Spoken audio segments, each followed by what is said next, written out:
I used to hate watercolors. Now I love them. Well, hate is a very strong word. In the past, I didn't like watercolors too much. But I actually found I enjoy using them. Most of the time, I preferred using alcohol markers over watercolors for manual rendering.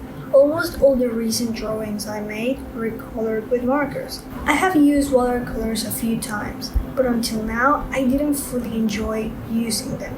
Now I'm not sure which one is my favorite, markers or watercolors.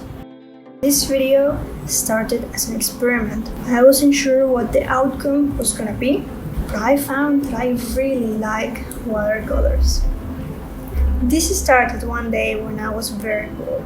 And I was looking through the drawings I have made for this channel, and I saw I started with watercolors.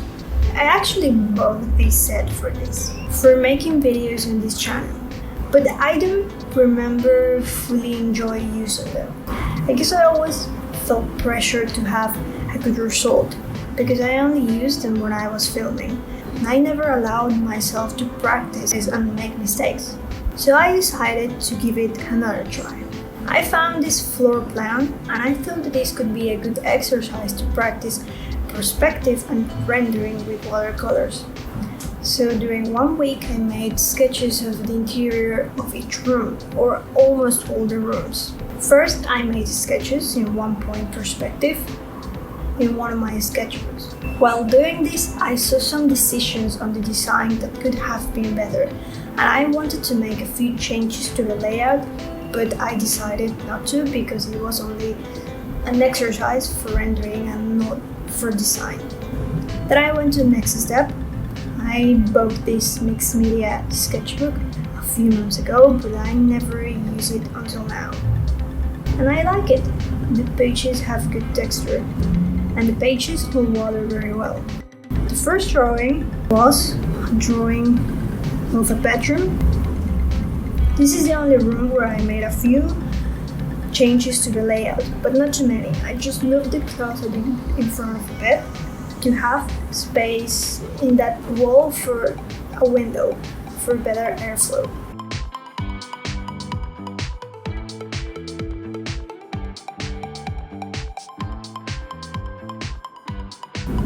Sketching. After it was done, it was time to open my set of watercolors again. I didn't know how to start. I didn't know which colors to use. So before I started mixing colors, I needed to set a color palette. I started to think which ambient and which textures I wanted to apply and represent in the drawing. So I grabbed my textures catalog in search of inspiration. By the way, I made a PDF containing all the textures that have been featured in my channel, and you can print it to have around. I was restarting to get acquainted with watercolors, so I didn't want to start with something very complex. So I chose to paint most of the walls a solid color, and I would just add different textures for small areas and details. The color palette I ended up choosing was an arrangement of neutral colors. I painted the ceiling with a light gray. Even if the surface is white, it is subjected to lights and shadows, ending up in different tones in some areas. The rest of the walls, I painted them with warm gray. It was a challenge to mix the colors. Sometimes I ended up with a darker or a lighter tone that I wanted. As I kept progressing coloring the interior, I became doubtful if I was going to get a good result. I started with very high expectations of the outcome, which started to stress me a little. And when I finished this drawing, I wasn't sure if I wanted to keep going. So when the next day started, I showed up again to my drawing space because I couldn't give up after just one drawing. Actually, the result wasn't bad. It just proved that I needed more practice. And I realized that after this week, things can only get better.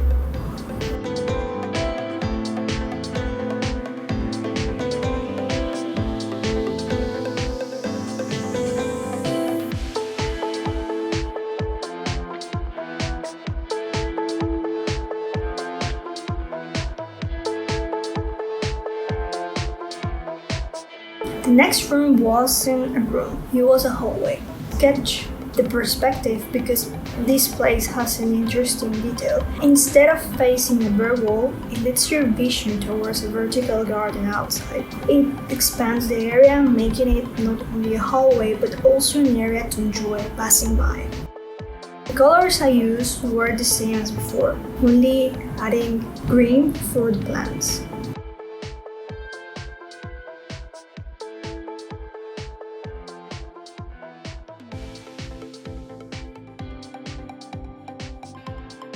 The challenge here was rendering the glass, how to represent the reflection and the transparency of the material. I did the same as I do with markers. Waited until the current layer dried, then I applied a layer of blue on top. I made so many mistakes here, especially when I tried to make the floor look a bit reflective, and it didn't work well. When I started this next drawing, I experimented a switch in my attitude. I began to have fun. I discovered how fun it can be to work with watercolors. As usual, I started sketching with my pencil. I didn't change the layout of the dining room. It's a very simple space. A table, some chairs, and it faces an interior garden, so it opens up the space. For this drawing, this time I used a fine liner before applying the colors. Then I started to paint, and at some point I started to having fun. I kept adding more and more details.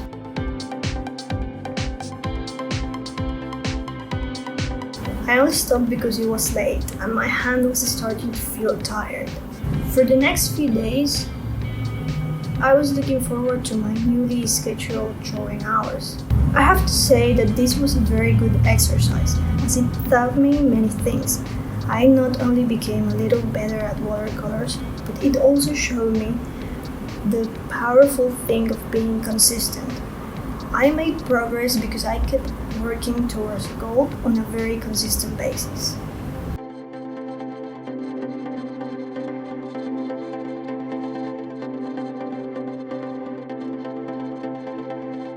Thanks for watching.